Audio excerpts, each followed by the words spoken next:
can see you. Hold on, I got to get this view right.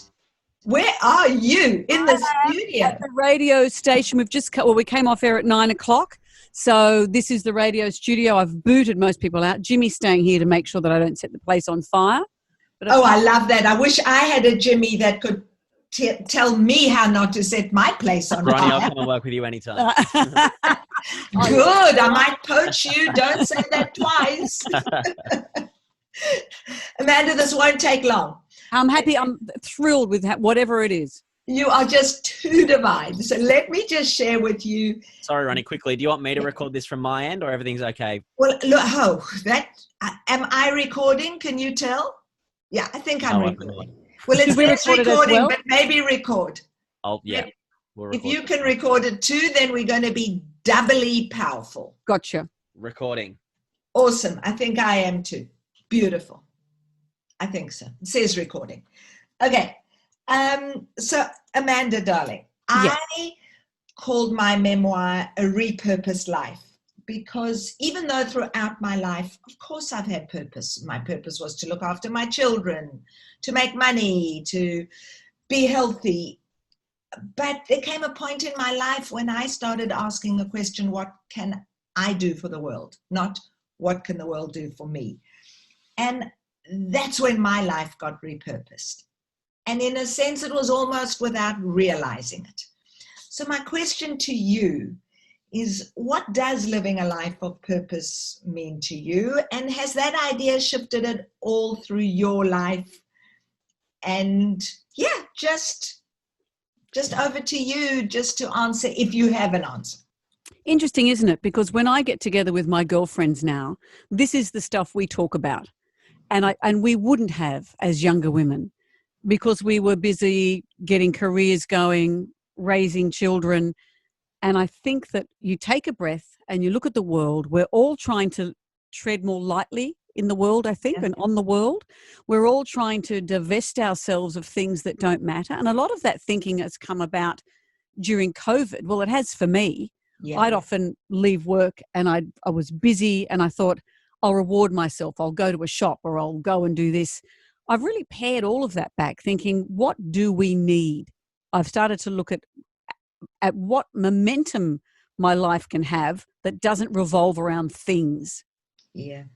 And I've really shifted how I feel about that. And I've had to recalibrate actually. And without holidays and all of that, this year I've thought about what gets me out of bed in the morning and what is a sense of purpose that makes it worthwhile.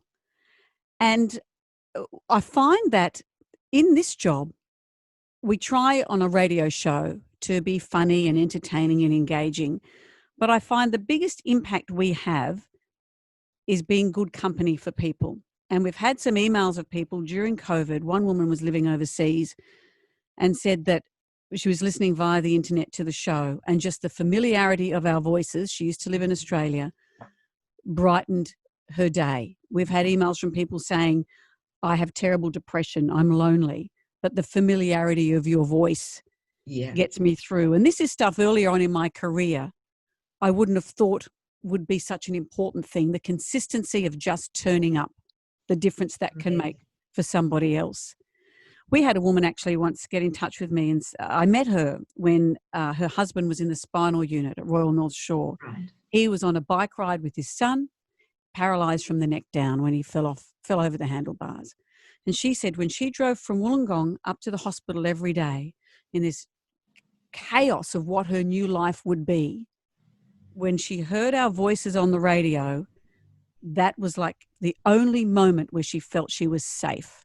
Oh, isn't that just extraordinary? And this is the stuff, as I said, when I was younger, when you think, how would you like to be remembered? What would your purpose be? I would never have pictured being familiar and consistent. Yeah. They seem to be the smallest, most boring traits.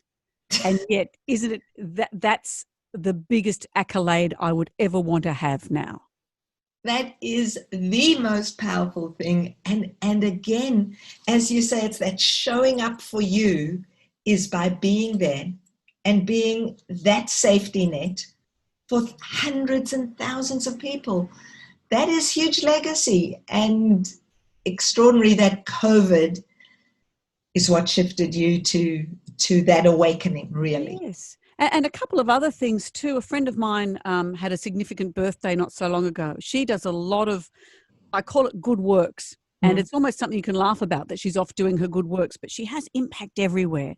And a friend of hers made a speech at her birthday, and she said, you know what? She turns up in every sense of the word.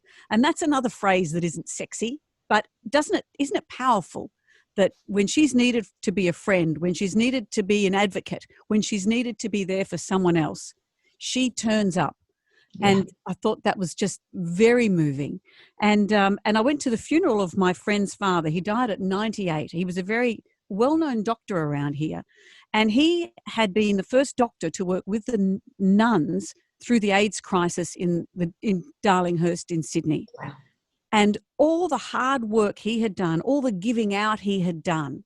And it really struck me that a life with purpose, what greater legacy can you live? That maybe every day, wouldn't it be great if we all woke up and thought, am I giving out more than I'm taking today? And am I leaving the world better today than it was yesterday in the smallest of the ways that I can, or the biggest ways that I can?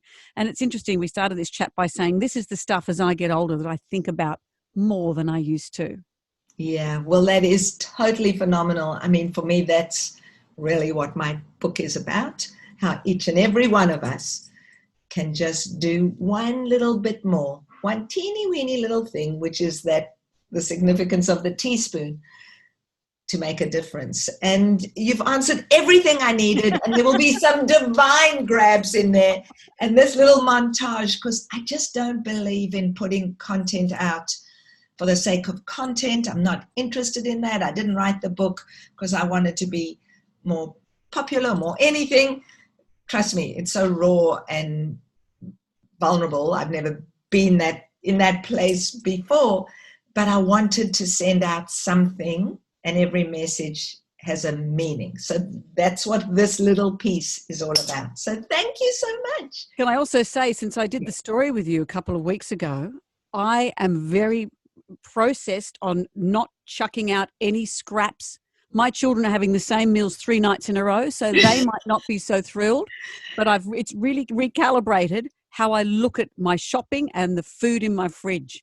I can't even tell you how many people say, oh shit, Ronni, you sit on my bloody shoulder. My children hate you. Everybody can't bear you because it's no waste, no waste, no waste. That's right. So it sounds like I've joined your family. That's right, you have, and I love it.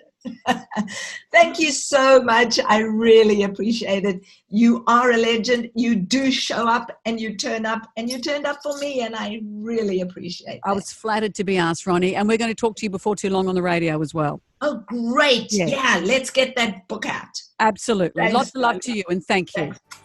Bye. Thank you.